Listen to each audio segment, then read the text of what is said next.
Hello aspirants, welcome to PCS crux. तो guys, जैसा कि आपको पता है पीसीएस क्रक्स पर इंडियन पॉलिटी करवाई जा रही है और हम कर रहे हैं भारतीय संविधान भाग 11। लास्ट क्लास में हमने भाग 11 से ही आर्टिकल 245 से 255 तक कवर कर लिया था, जो कि राज्य और केंद्र के बीच के विधायी संबंध के बारे में था। आज हम करेंगे प्रशासनिक संबंध राज्य और केंद्र के, आर्टिकल 256 से 263 तक। इसके अंतर्गत आने वाले जल विवाद न्यायाधिकरण के बारे में भी हम चर्चा करेंगे और सारे जितने भी फैक्ट्स इससे रिगार्डिंग है वो सारे इसके अंदर आज शामिल कर लिए गए हैं। ठीक है। इसके बाद 263 आर्टिकल के अंतर्गत अंतर्राज्यीय परिषद का निर्माण करने का जो प्रावधान है, तो उसके अंतर्गत जो परिषद है उससे रिलेटेड भी सारी इंफॉर्मेशन इस क्लास में आपको मिल जाएगी। ठीक है। तो चलिए ज़्यादा टाइम ना खराब करते हुए स्टार्ट करते हैं विद आर्टिकल 256। तो दोस्तों, जो आर्टिकल 256 है वो बात करता है राज्यों के दायित्व की। ठीक है। तो राज्य का जो दायित्व है वो है राज्य सरकारों को संसद द्वारा बनाए गए सभी कानूनों का पालन करना होता है। यानी कि जो भी संसद ने कानून बना दिए उन सभी का पालन राज्यों का दायित्व है। यानी राज्य मना नहीं कर सकते, उनका कर्तव्य है कि संसद द्वारा जितने भी कानून बनाए गए हैं उन सब का इम्प्लीमेंटेशन में उनका एक तरह से संपूर्ण रूप में क्रियान्वयन करना। ठीक है। तो अगर एक एग्जाम्पल लिया जाए तो पर्यावरण संरक्षण कानून हम देख सकते हैं। तो जो पर्यावरण संरक्षण कानून है ये पूरे देश के लिए, सभी राज्यों के लिए संसद द्वारा बनाया गया कानून है। तो इसको इम्प्लीमेंट अच्छे से करने के लिए राज्यों का दायित्व हो जाता है कि इससे जितने भी संबंधित नियम है, कानून है, उन सबको अच्छे से लागू किया जाए। चाहे वो उनका फॉरेस्ट एरिया हो, चाहे वो उनका अर्बन एरिया हो, चाहे वो उनको पेड़ लगाने हो या फिर एनर्जी से रिलेटेड प्रावधान करने हो। ठीक है। तो वो सब उनको करना ही पड़ेगा क्योंकि ये उनका कर्तव्य है, जो कि संसद को शक्ति देता है अनुच्छेद 256। ठीक है। उसके बाद है आर्टिकल 257। आर्टिकल 257 बात करता है कि कुछ ऐसे भी मामले हैं जिन पर केंद्र का नियंत्रण होगा राज्यों से संबंधित। ठीक है। तो कुछ मामलों में राज्यों पर संघ या केंद्र का नियंत्रण होगा, ये बात आर्टिकल 257 में कही गई है। अगर हम इसका एग्जाम्पल ले तो राष्ट्रीय महत्व के जितने भी विषय हैं, जो हमारी सेना से रिलेटेड विषय हैं वो भी, और जो रेल या रेलवे से या रेलवे की सुरक्षा से संबंधित विषय है उन सब से रिलेटेड जितने भी संचार माध्यम है, जैसे कि टेलीविजन, रेडियो, मैगजीन्स, न्यूज़पेपर्स, या आजकल बात की जाए इंटरनेट। आपने बहुत बार ये सुना होगा न्यूज़ में कि आज इंटरनेट ऑफ है, या साल में कितनी बार भारत सरकार ने इंटरनेट ऑन किया, ऑफ किया।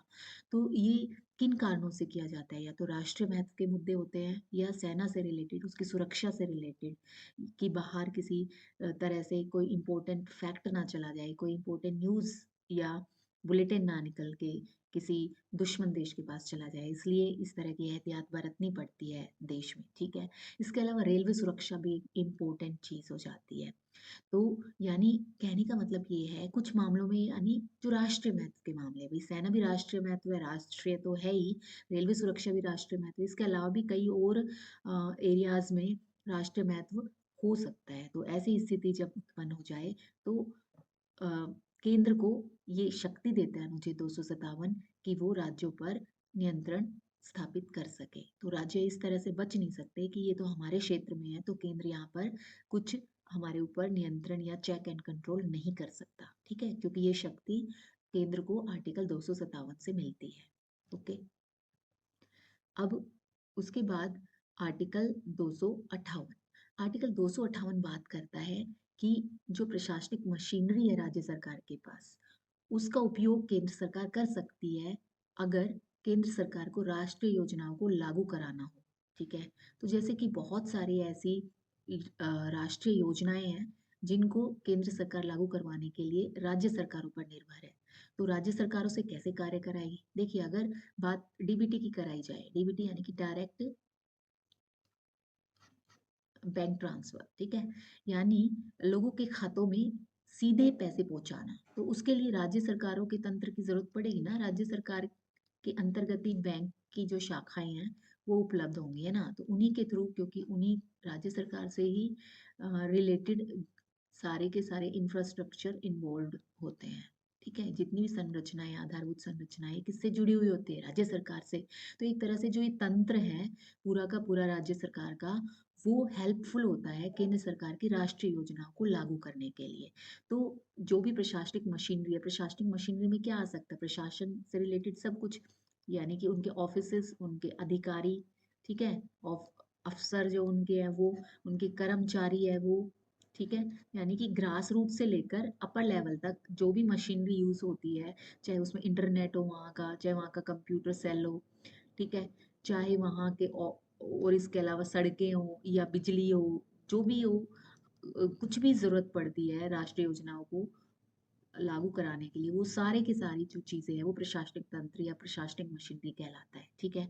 तो केंद्र सरकार को यह अधिकार देता है अनुच्छेद 258 की राज्य सरकार को वो उनका दायित्व याद दिला सके या उनकी प्रशासनिक मशीनरी का उपयोग कर सके राष्ट्रीय योजनाओं को लागू करने के लिए, ठीक है।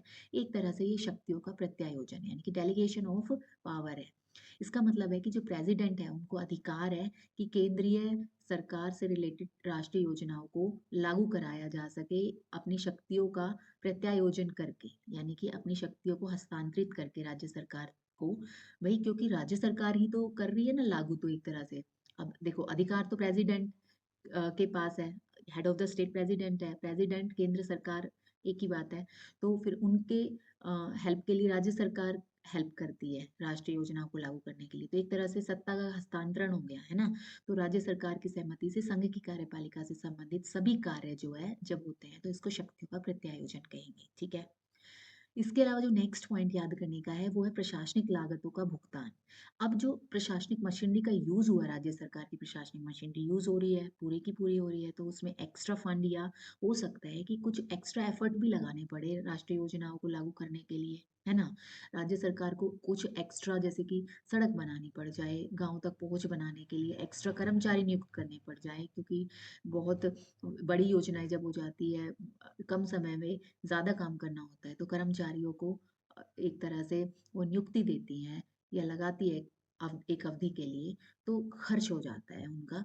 तो ऐसी स्थिति उत्पन्न होती है जब ज़्यादा खर्च हो जाता है, ज़्यादा क्या थोड़ा भी खर्च होगा तो उस भुगतान को कौन करेगा, वो पैसा कहाँ से आएगा, वो किस फंड से निकलेगा। तो इस बाबत राज्य सरकारों को परेशान होने की जरूरत नहीं होती है, क्योंकि ये सारा व्यय का भार केंद्र सरकार उठाती है, और ये सब कुछ मेंशन है अनुच्छेद 258 में, ठीक है। आई होप आपको समझ आ गया कि शक्तियों का प्रत्यायोजन होता है, राज्य सरकार क्योंकि कार्य करती है तो ट्रांसफर होता है पावर का। इसके अलावा जो लागत है या जो खर्च है उसका भुगतान केंद्र सरकार करती है, ये भी अनुच्छेद 258 में मेंशन है, ठीक है। उसके बाद आता है आर्टिकल 258 ए। आर्टिकल 258 ए जो है बेसिकली 258 का ही पूरक है। पूरक का मतलब कॉम्प्लीमेंट्री, यानी कि 258 की सहायता के लिए या सहायक है 258 के लिए 258 ए। ऐसा कैसे, यहाँ पर प्रशासनिक मशीनरी की बात तो कर दी गई अनुच्छेद 258 में, व्यय की भी बात कर दी गई, ठीक है। लेकिन जो राज्य सरकार के जो अधिकारी है उनको संघ के कार्यों को करने के का जो दायित्व या जो अनुमति या जो निर्देश दिया जाता है वो प्रेसिडेंट के द्वारा दिया जा सकता है, वो अनुच्छेद 258 ए में मेंशन है। तो प्रेसिडेंट अनुमति या आदेश देते हैं राज्य सरकार के कर्मचारियों को या अधिकारियों को कि वो अपना काम जो संघ ने दिया है वो करे। अब यहाँ पर कौन से अधिकारी हो सकते हैं, आप खुद इसमें लॉजिक लगा सकते हो। देखिए, जो केंद्र सरकार के और राज्य सरकार के बीच में एक तरह से बांध का काम करते हैं या पुल का काम करते हैं, वो होते हैं डीएम, ठीक है। जो आईएएस वगैरह होते हैं, आईएएस आईपीएस, ये केंद्र सरकार से अपॉइंटेड होते हैं, है ना। तो इसलिए ये लोग क्या करते हैं, निर्देश प्राप्त करते हैं प्रेसिडेंट से, ठीक है। और ये राज्य सरकार में काम काम करते हैं, सरकार तो राज्य की ही होगी ना जिन क्षेत्रों में काम करेंगे, ठीक है। अब है आर्टिकल 259। आर्टिकल 259 बात करता है उस ये बेसिकली जो अनुच्छेद 259 है ना, ये अभी नहीं है, यानी कि निरस्त हो चुका है, इसका निरसन हो चुका है, यानी ये अब खत्म हो चुका है, ठीक है। अब ये संविधान के अंतर्गत कार्यरत नहीं है अनुच्छेद 259। इसमें था क्या, ये थोड़ा सा आप ध्यान रख सकते हैं, क्योंकि जब एलिमिनेशन मेथड आप यूज कर रहे होंगे तब अनुच्छेद 259 अगर ऑप्शन में है तो आप एकदम से आपको ध्यान आएगा, अरे ये तो उससे रिलेटेड था, ये तो खत्म है, तो ये तो हो ही नहीं सकता, ठीक है। तो 259 अनुच्छेद बात करता है करता था बेसिकली प्रथम अनुसूची के भाग ख के राज्यों में सशस्त्र बलों से संबंधित था। सशस्त्र यानी कि सेना से संबंधित था। और प्रथम अनुसूची आपको पता ही है, पहले पांच चार टाइप के राज्य थे, ए बी सी डी। तो बी और सी अब है नहीं, ए टाइप और डी टाइप बच गए हैं। डी टाइप यूटीज हैं और ए टाइप जो हमारे अभी स्टेट्स या जो राज्य अभी कार्यरत है। ठीक है, तो बी सी टाइप के यानी भाग खा और भाग ग जो है अभी सस्टेन नहीं करते हैं हमारे यहाँ।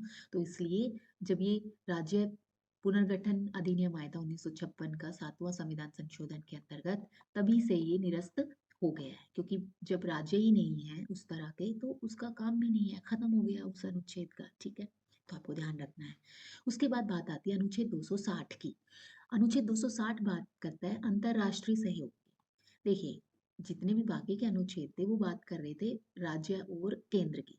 ये अनुच्छेद 260 है, ये थोड़ा सा एक्सेप्शन है, एक्सेप्शनल केस है, इसको ध्यान में रखना है। ये बात करते हैं अंतरराष्ट्रीय सहयोग की कि भाई हम किसी देश के साथ अपना जो सामरिक महत्व हो सकता है या हमारा कोई और हमारा लाभ कमाने के लिए या हम और तरह का सहयोग लेने के लिए हम किसी अन्य देश के साथ कोई ट्रीटी कर सकते हैं, कोई समझौता कर सकते हैं या कार्य कर सकते हैं उनके साथ मिलकर, या कोई परियोजना चला सकते हैं। यानी कि हम अपने देश के लाभ के लिए या महत्व के लिए या राष्ट्रीय एक होता है ना राष्ट्रीय महत्व के लिए या राष्ट्रीय इंटरेस्ट के लिए हम अंतर्राष्ट्रीय सहयोग लेते हैं। ठीक है, तो अन्य देशों के साथ बेसिकली ये प्रशासनिक संबंध की बात करता है। ठीक है, तो एक एग्जांपल मैं यहाँ रख रही हूँ, भूटान के साथ अगर बात की जाए तो वहाँ हम जल विद्युत परियोजनाएं चला रहे हैं, कई परियोजनाएं हैं, उसमें हमने समझौता किया हुआ है।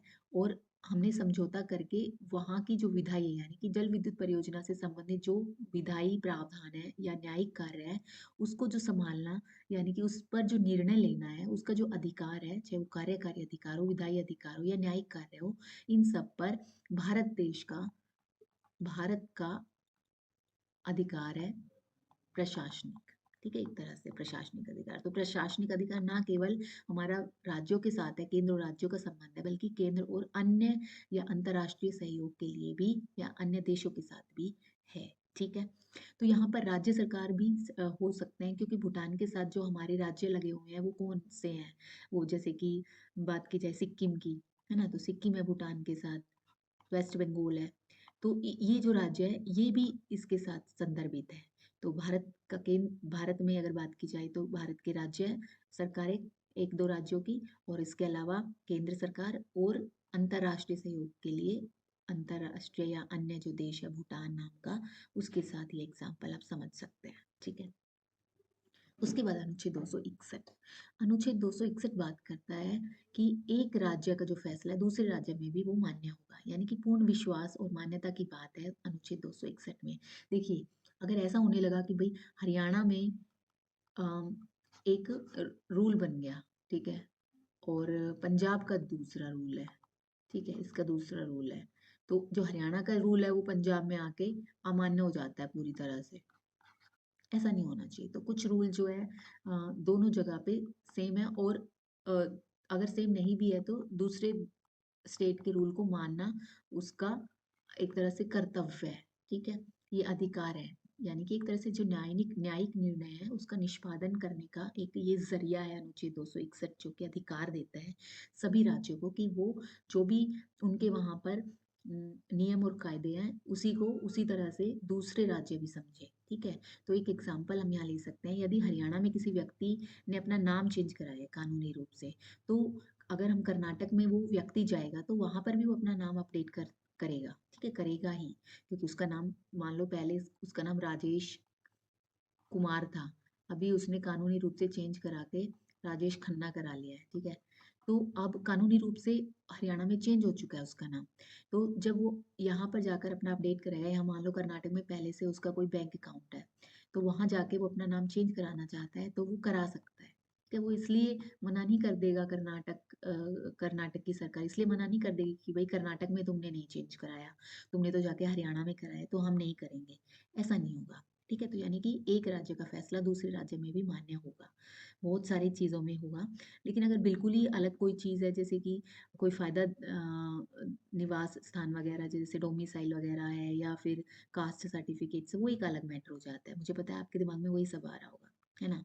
लेकिन अगर हम बात करें एससी और एसटी की, तो वो चाहे आप किसी भी राज्य में चले जाते हो, तो सेम ही कैटेगरी से बिलॉन्ग माने जाएँगे, ठीक है? जबकि ओबीसी कैटेगरी कैटेगरी किसी राज्य में वो ओबीसी के अंतर्गत आता है, किसी में नहीं आता है, तो दूसरे राज्य के ओबीसी कैटेगरीज़ को वो नहीं प्रेफ़र करते या नहीं मानते हैं, जबकि एससी, एसटी में ये दुविधा नहीं है ना? तो ये कुछ ऐसी चीज़ें हैं जो आपको ध्यान में रखनी है, लेकिन जो आर्टिकल 261 है, वो क्या बात करता है? वो पूर्ण विश्वास और मान्यता की बात करता है, संसद के अधिकार की बात करता है कि संसद ने अगर कोई कानून अ, या कोई नियम बना दिया है, तो वो सभी राज्यों के द्वारा मान्य होगा एक तो।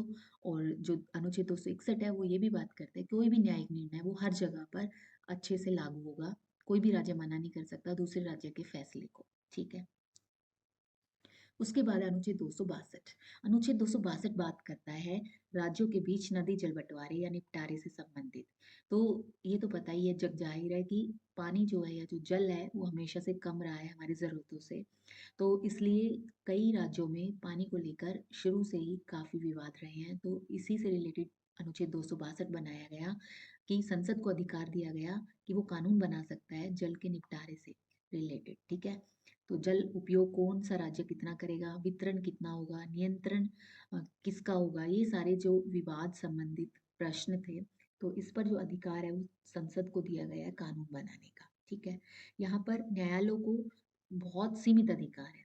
न्यायालय सिर्फ़ बात कर सकते हैं कि भई कोई कानूनी रूप से तो कोई लूप होल नहीं है या दाँव-पेच कानूनी दाँव-पेच है, उसमें अगर कोई गड़बड़ है तभी न्यायालय हस्तक्षेप कर सकते हैं। अदरवाइज़ कितना जल किसको मिलेगा, कौन से राज्य का नियंत्रण कितने पानी पर रहेगा, ये सब कानून बनाने का अधिकार संसद को दिया गया है आर्टिकल 262 में, ठीक है?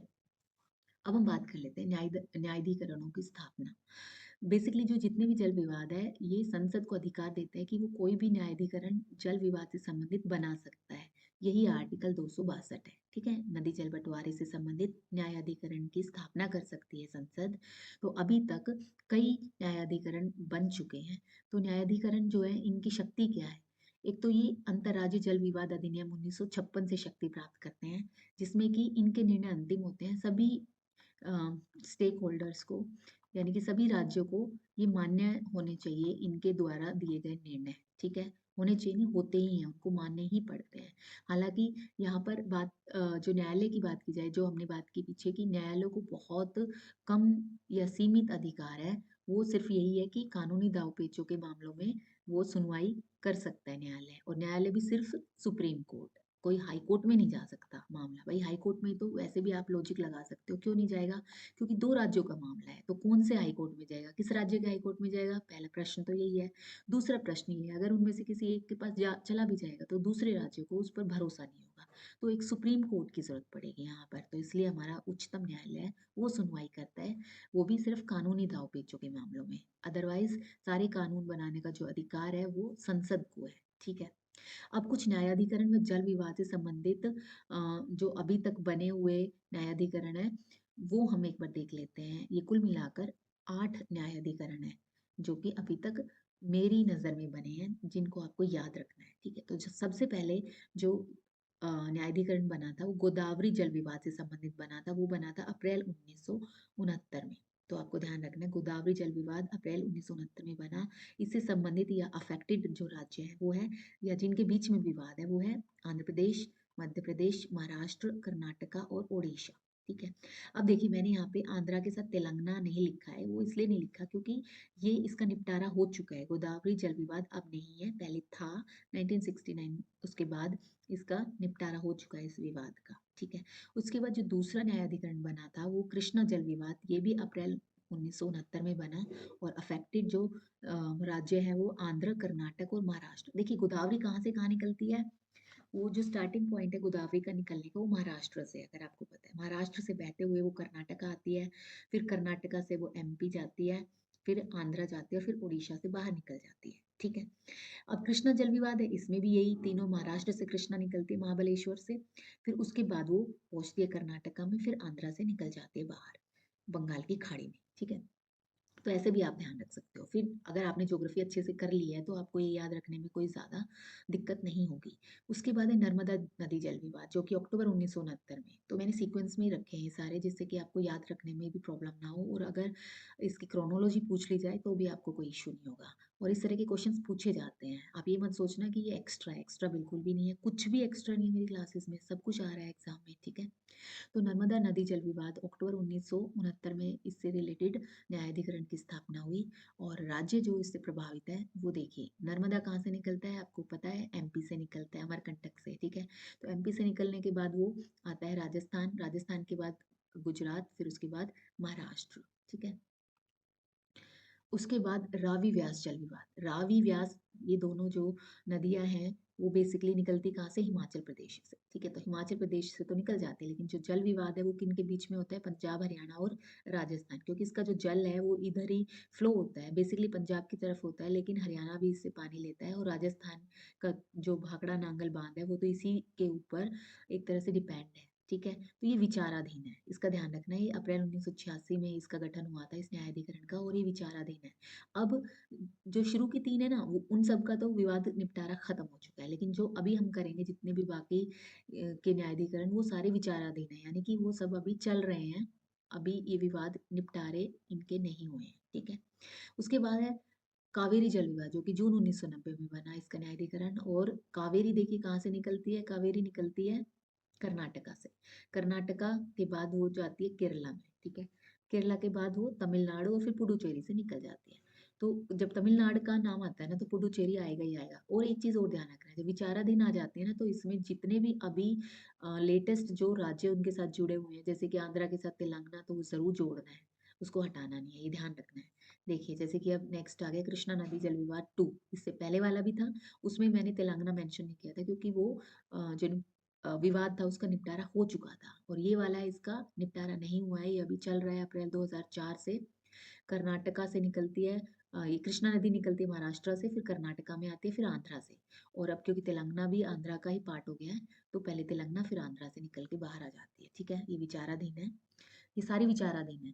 अब उसके बाद है बसंधरा नदी जल विवाद, जो कि आंध्रा से और फिर ओडिशा से होते हुए निकल जाती है, ठीक है। यहाँ पे भी तेलंगाना जरूर लिखते हैं ना, यहाँ पे मैं भूल गई हूँ, तेलंगाना, ठीक है।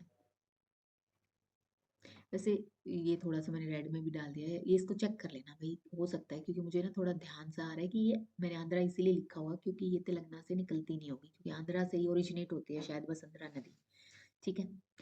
ये फरवरी 2010 से इसका न्यायाधिकरण की स्थापना की गई थी संसद द्वारा। उसके बाद है महादाई जल विवाद, जो कि नवंबर 2010, ठीक है। ये देखिए फरवरी 2010 और ये नवंबर 2010 में स्थापित हुआ था न्यायाधिकरण।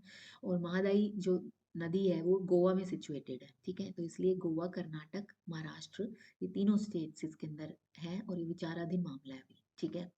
आई होप आपको समझ आ गया। अब आर्टिकल 263 कर लेते हैं, ये भी एक बहुत ही इंपॉर्टेंट आर्टिकल है। तो आर्टिकल 263 बात करता है केंद्र व राज्यों के बीच कभी कोई प्रॉब्लम हो जाए तो ऐसे सिचुएशन में समन्वय स्थापित और सहयोग स्थापित करना इम्पोर्टेंट हो जाता है। तो इसलिए अंतर्राज्यीय परिषद की स्थापना करने का प्रावधान है। प्रेसिडेंट ये निर्देश देते हैं केंद्र और राज्य सरकारों को कि वो अंतर्राज्यीय परिषद की स्थापना करें। ये ऐसा इसलिए है कि बेहतर समन्वय और सहयोग को बढ़ावा मिल सके और सामान्य नीति व विवादों पर चर्चा हो सके। भाई जो भी विवाद है राज्यों के बीच, केंद्र के बीच, जो भी विवाद का मुद्दा है, उसके लिए जब तक वो बैठेंगे नहीं, बैठक नहीं लेंगे, तो कैसे सारी चीजें सही होंगी। तो विवादों को निपटारे के लिए जरूरी हो जाता है, या कोई नीति है, कोई सामान्य नीति है, उसको लागू कराना है राज्यों के अंदर, तो केंद्र को जरूरी हो जाता है कि वो उनसे बातचीत करे, वहाँ के जो प्रशासनिक अधिकारी है, जैसे कि सीएम्स होते हैं यानी कि चीफ मिनिस्टर्स होते हैं, उनसे बात करें कि क्या करना है, कैसे करना है, ठीक है।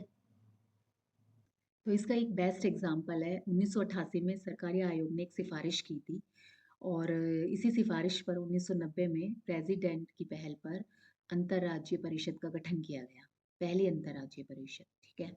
तो अंतर्राज्यीय परिषद के बारे में जान लेते हैं थोड़ा। तो अंतर्राज्यीय परिषद जो है, अंतर्राज्यीय परिषद जो है अभी बहुत मतलब ऐसा लगता है कि भाई कार्य कर रही है, बट जिस इन्फ्लुएंसिंग वे में करना चाहिए अंतर्राज्यीय परिषद को काम, वो उस प्रभाव के साथ कर नहीं पा रही है। तो इसके पीछे बहुत सारे रीजंस हैं, वो सारे मैंने यहाँ पे मेंशन किए हैं। तो अब आप देख सकते हो उससे रिलेटेड जितने भी फैक्ट्स हैं। तो सबसे पहले तो आपको ये ध्यान देना है कि अंतर्राज्यीय परिषद के जो अध्यक्ष हैं वो प्रधानमंत्री होते हैं हमेशा, ठीक है। सदस्य कौन होते हैं, ठीक है। सदस्य मैं देश कह रही हूँ क्योंकि कल यूएन किया था ना, इसलिए। एनीवेज, जो सदस्य होते हैं अंतर्राज्यीय परिषद के, वो सभी राज्यों के सीएम यानी कि चीफ मिनिस्टर्स होते हैं। अगर केंद्र प्रशासित राज्यों की बात की जाए, प्रदेशों की बात की जाए, तो वहाँ के भी सीएम। और वो कौन सीएम होंगे? जहाँ पर विधानसभाएं हैं, जहाँ पर सीएम हैं, जैसे कि पुडुचेरी, जैसे कि दिल्ली और जैसे कि जम्मू कश्मीर, ठीक है। इन्हीं तीन जगह पर विधानसभा है, तो इन तीनों केंद्र प्रशासित यूटीज के सीएम होंगे। तो 3 ही हो गए और 28 ही हो गए, ठीक है। तो 3 और 28 31 हो गए। इसके अलावा पीएम अपने 6 कैबिनेट मिनिस्टर को भी प्रस्तावित करता है, तो 6 ये हो गए, ठीक है। तो टोटल हो गए 28 और 3 31, 31 और 6 37, और प्लस प्रधानमंत्री यानी कि 1 + 37 हो गए, ठीक है। इसके अलावा अगर कहीं पर ये भी मेंशन किया गया है कोई ऐसा राज्य जहाँ पर राष्ट्रपति शासन लागू हो रखा है, तो ऐसी सिचुएशन में गवर्नर या तो खुद या ये अपॉइंट करते हैं किसी भी प्रशासनिक अधिकारी को कि वो पार्ट ले सके अंतर्राज्यीय परिषद की बैठकों में, ठीक है। बेसिकली अंतर्राज्यीय परिषद के गठन के पीछे जो मंशा थी, गठन के पीछे जो प्रेसिडेंट की या सरकार या आयोग ने जो सिफारिश की थी, उसके पीछे यही कारण था कि केंद्र व राज्य के बीच संतुलन बना रहे, समन्वय बना रहे। तो एक बेस्ट एग्जांपल इसका है जैसे कि जीएसटी। जब जीएसटी इंट्रोड्यूस किया गया तो ज़रूरी था उसके बारे में अवगत कराना, और ना सिर्फ अवगत कराना बल्कि उनका समर्थन प्राप्त करना राज्यों का। तो ऐसी बैठकों ने बहुत ही इसमें फ़ायदा पहुँचाया था जीएसटी जब एक तरह से क्रियान्वित या इसका जो ब्लूप्रिंट बनाया था, ठीक है, कि किस तरह से काम करेगी। तो सहयोग जो राज्यों का है वो इसके लिए बहुत ही इम्पोर्टेंट बैठक हो गई थी ये, ठीक है। इसीलिए जो अंतिम जो अभी तक जीएसटी की लिए ही बैठक अंतिम 2016 में ली गई थी, ठीक है। आपको पता है ये 2017 में जीएसटी शुरू हो गया था, ठीक है, जुलाई 2017 में। तो 2016 में अंतिम बैठक ली गई जो कि मतलब अभी 2025 आ गया है, यानी कि पिछले 9 सालों तक कोई बैठक नहीं हुई है रिसेंटली। तो ये भी क्वेश्चन आ सकता है कि अंतिम कब हुई है? 2016 में। इन इसकी जो चुनौतियां हैं यानी कि जो इसके माइनस पॉइंट्स हैं अंतर्राज्यीय परिषद के, प्लस पॉइंट्स तो ये है कि केंद्र और राज्य के बीच में संतुलन बना रहता है, और जो इस तरह के कार्य किए जाते हैं जिसमें कि संघ को मजबूत बनाया जा सके, तो उसमें राज्यों की भी अनुमति या राज्यों की भी सलाह या सहयोग लेने के लिए, समन्वय स्थापित करने के लिए भी ज़रूरी हो जाता है अंतर्राज्यीय परिषद जैसे जो इंस्टीट्यूशंस हैं, ठीक है, या संस्थाएं हैं।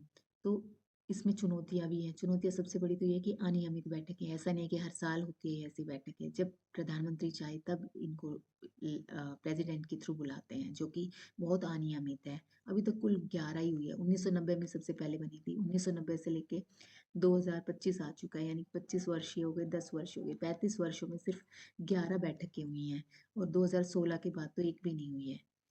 इससे क्या होता है, विचारधारा में अंतर है, ये भी एक चुनौती है, यानी कि राज्य और केंद्र सरकार के बीच में ताना बाना बैठ नहीं पाता है। इसका सबसे बड़ा रीजन है कि राज्य सरकारों में अलग पार्टीज की सरकारें बनी हुई है, जबकि केंद्र सरकार में अलग ही तरह का कॉम्बिनेशन है विभिन्न दलों का। तो इससे इनकी परिपाटी जो है वो मैच नहीं हो पाती है। तो ये भी एक रीजन है, ये भी चुनौती है, एक बड़ी चुनौती है। इसीलिए 2016 से आई थिंक ये सबसे लास्ट में थी, इसके बाद हुई नहीं कोई बैठक, या ज़रूरत महसूस नहीं होती। बहुत बार केंद्र सरकार बहुत ज़्यादा घमंडी भी हो जाते हैं जब लगातार एक ही सरकार चल रही होती है, तो उनको राज्यों की सहमति की और सहयोग की आवश्यकता महसूस नहीं होती है, जबकि होनी चाहिए, क्योंकि संघ या संघात्मक सरकार के लिए ये सबसे ज़्यादा क्रूशल या ज़रूरी चीज़ हो जाती है कि आपस में सभी राज्य मिलते रहे और केंद्र के साथ सहयोग स्थापित, और एक जो एक बढ़िया रिलेशन बनाने के लिए, जैसे एक होता है ना कि बढ़िया रिलेशन कब बनता है, जब एक दूसरे से मिलते जुलते रहे, है ना।